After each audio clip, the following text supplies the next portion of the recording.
जय हिंद साथियों, आप लोग कैसे हैं। उम्मीद करता हूं कि आप लोग बहुत ही बढ़िया होंगे। ठीक है, तो आज के इस वीडियो में हम लोग क्लास 12 के साइकोलॉजी यानी मनोविज्ञान के आज हम लोग इस वीडियो में कंप्लीट ऑब्जेक्टिव करते रहते हैं। ठीक है, तो हम लोग इस वीडियो में कंप्लीट ऑब्जेक्टिव याद करेंगे, तो आप लोग शुरू से अंत तक बने रहिए। और साथ ही साथ आपको हम बात करते हैं कि आपको 4 से 5 सेकंड के अंदर आप लोग को प्रत्येक आंसर कमेंट बॉक्स के अंदर देना है, प्रत्येक का आंसर। ओके, चलिए तो स्टार्ट करते हैं। ज़्यादा विलंब ना करेंगे, तब तक के लिए आप लोग एक बार वीडियो को दोस्तों के पास, अपने भाई बहन के पास शेयर जरूर कर दीजिएगा, पहुंचा जरूर दीजिएगा। ठीक है, और चैनल को सब्सक्राइब नहीं किए तो चैनल को, अगर आप लोग सब्सक्राइब नहीं किए तो सब्सक्राइब जरूर कर लीजिए, जल्दी से जल्दी कर लीजिए।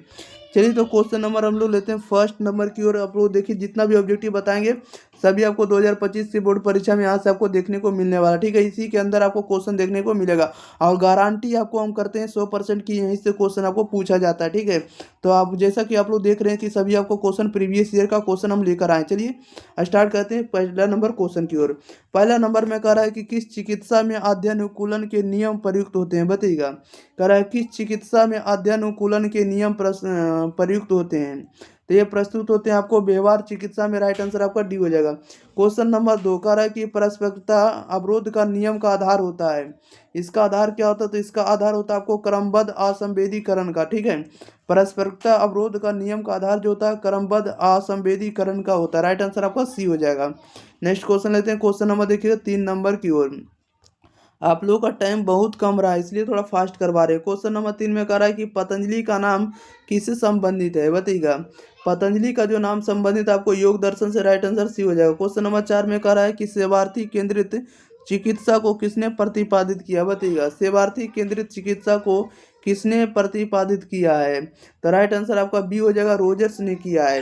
क्वेश्चन नंबर 5 में करा है कि मनोगत्यात्मक चिकित्सा का प्रतिपादन किसने किया, बताइएगा।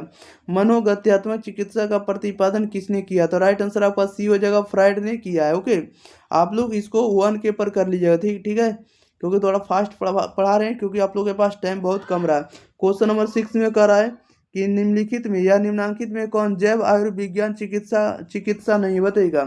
निम्नांकित में कौन जैव आयुर्विज्ञान या आयुर्विज्ञान चिकित्सा नहीं है, तो क्वेश्चन नंबर 6 का जो राइट आंसर हो जाएगा ए हो जाएगा, सेवार्थी केंद्रित चिकित्सा हो जाएगा। क्वेश्चन नंबर 7 में कह रहा है कि सीखने के सिद्धांत का प्रयोग होता है। सीखने के सिद्धांत का प्रयोग होता है, तो ये प्रयोग होता है आपको व्यवहार चिकित्सा में और आपको मनोविश्लेषणात्मक चिकित्सा में, दोनों में होता है। राइट आंसर आप लोग सी लगाएंगे, ए और बी दोनों में।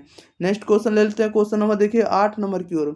8 नंबर में कह रहा है कि योग एक है। योग एक क्या है, बताइएगा।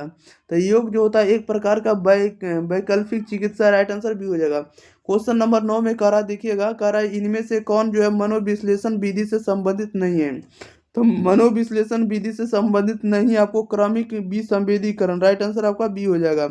नेक्स्ट क्वेश्चन लेते हैं। क्वेश्चन नंबर देखिएगा 10 नंबर की ओर। 10 में कह रहा है कि मॉडलिंग प्रविधि का प्रतिपादन किसने किया है, बताइएगा। मॉडलिंग प्रविधि का प्रतिपादन किसने किया है, तो राइट आंसर आपका सी हो जाएगा, बेंडूरा ने किया है। क्वेश्चन नंबर 11 में कह रहा है पतंजलि के प्रसिद्ध योग सूत्र सूत्र में योग के मार्ग हैं, बताइएगा। पतंजलि के प्रसिद्ध योग सूत्र में योग के मार्ग हैं, तो योग के जो मार्ग है आपको कितने हैं, 8 है। राइट आंसर आपका सी हो जाएगा।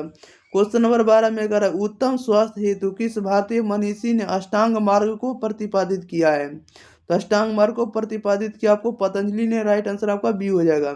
नेक्स्ट क्वेश्चन ले लेते हैं। क्वेश्चन नंबर देखिएगा अगले। क्वेश्चन नंबर देखिए 13 नंबर की ओर। चलिए 13 नंबर में देखिए क्या करा है। 13 नंबर में क्वेश्चन आप लोग के बीच है, कह रहा है कि बंडूरा ने सर्प दुर्भूति को दूर करने के लिए किस प्रविधि का उपयोग किया है, बताइएगा। बंडूरा ने सर्प दुर्भीति को दूर करने के लिए किस प्रविधि का प्रयोग किया या उपयोग किया है, 13 का राइट आंसर आपका बी हो जाएगा, मॉडलिंग विधि का प्रयोग किया है। 14 में कह रहा है कि अल्बर्ट एलिस ने निम्नांकित में किस चिकित्सा विधि का प्रतिपादन किया है, 14 का राइट आंसर ये हो जाएगा, संज्ञानात्मक चिकित्सा का प्रतिपादन किया है। नेक्स्ट क्वेश्चन लेते हैं। क्वेश्चन नंबर देखिएगा 15 नंबर की ओर। 15 नंबर में कह रहा है कि फ्राइड द्वारा प्रतिपादित मनोविश्लेषण विधि के संबंध में कौन सा कथन सही है, 15 का जो राइट आंसर हो जाएगा ऑप्शन नंबर डी हो जाएगा, यानी सभी विधि सही है। ठीक है, मनोविश्लेषण व्यक्तित्व का एक सिद्धांत, ये बात सत्य है। मनोविश्लेषण एक असूल, ये भी सही है। मनोविश्लेषण चिकित्सा की एक विधि है, ये भी बात सही है, यानी सभी बात सत्य है। राइट आंसर डी हो जाएगा, उपरोक्त सभी। क्वेश्चन नंबर 16 में कह रहा है व्यवहार चिकित्सा आधारित होता है। व्यवहार चिकित्सा जो होता है आधारित होता है तो सीखने के सिद्धांत पर राइट आंसर बी हो जाएगा। नेक्स्ट क्वेश्चन नंबर देखिए 17 नंबर में। 17 नंबर में देखिए क्या कह रहा है। 17 नंबर में कह रहा है कि मनोशल्य चिकित्सा पद्धति को किसने विकसित किया है। तो विकसित किया आपको इगायस मोनिज ने किया। राइट आंसर आपका ए हो जाएगा। 18 में कह रहा है विद्युत आघात चिकित्सा को किसने विकसित किया, बताइएगा। कह रहा है विद्युत आघात चिकित्सा को किसने विकसित किया है, तो राइट आंसर आपका सी हो जाएगा। सरलेटी तथा बीनी ने किया। राइट आंसर सी हो जाएगा। नेक्स्ट क्वेश्चन लेते हैं। क्वेश्चन नंबर देखिए 19 नंबर की ओर। 19 नंबर में कह रहा है निम्नलिखित में किसे योग के पिता के रूप में आदर प्राप्त है, बताइएगा। योग के पिता के रूप में किसे आदर प्राप्त है, तो देखिए योग के रूप जहाँ भी बात होगा तो योग का होता है पतंजलि होता है। योग दर्शन के जो प्रवर्तक है महर्षि पतंजलि है। राइट आंसर सी हो जाएगा। ओके, याद रखिएगा। चलिए क्वेश्चन नंबर 19 का जो राइट आंसर हो जाएगा क्या हो जाएगा, सी हो जाएगा। नेक्स्ट क्वेश्चन ले लेते हैं। क्वेश्चन नंबर देखिए 20 कह रहा है कि रैशनल इमोटिव चिकित्सा का प्रतिपादन किसने किया, बताइएगा। रैशनल इमोटिव चिकित्सा का प्रतिपादन किसने किया है, तब 20 का जो राइट आंसर हो जाएगा ऑप्शन नंबर सी हो जाएगा, अल्बर्ट इलिस ने किया। ओके, इलिस। नेक्स्ट क्वेश्चन लेते हैं। क्वेश्चन नंबर देखिए 21 नंबर की ओर। 21 में कह रहा है कि मनोविश्लेषणात्मक चिकित्सा का संबंध किस व्यक्ति से, बताइएगा।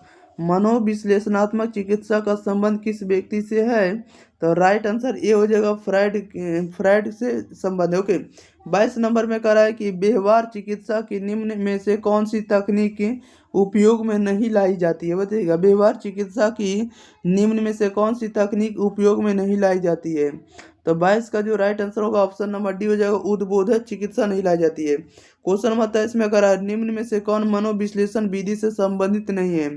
मनोविश्लेषण विधि से संबंधित नहीं है, तो राइट आंसर सी हो जाएगा, सकारात्मक प्रबलन और token economy. Right answer C हो जाएगा। क्वेश्चन नंबर देखिएगा 24 नंबर की ओर।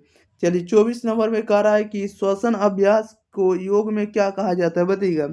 श्वसन अभ्यास को योग में क्या कहा जाता है, तो राइट आंसर सी हो जाएगा, प्राणायाम कहा जाता है। 25 में कह रहा है कि व्यवहार चिकित्सा किस सिद्धांत पर आधारित होता है, बताइएगा। व्यवहार चिकित्सा जो है किस सिद्धांत पर आधारित होता है, तो ये आधारित होता है आपको अधिगम सिद्धांत पर। राइट आंसर ए हो जाएगा।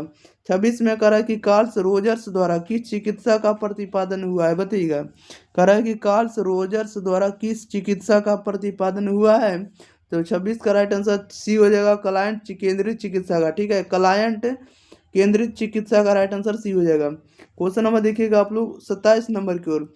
27 में कह रहा है कि मनोचिकित्सा का उद्देश्य है, तो मनोचिकित्सा का जो उद्देश्य होता है क्या होता है, तो मनोचिकित्सा का उद्देश्य होता है आपको देखिए इसमें जो होगा दो ऑप्शन सही होगा। ठीक है, रचनात्मक समायोजन और जीवन शैली के सुधार में सहायता करना, दोनों होगा। राइट आंसर आपका डी होगा, ए और सी दोनों।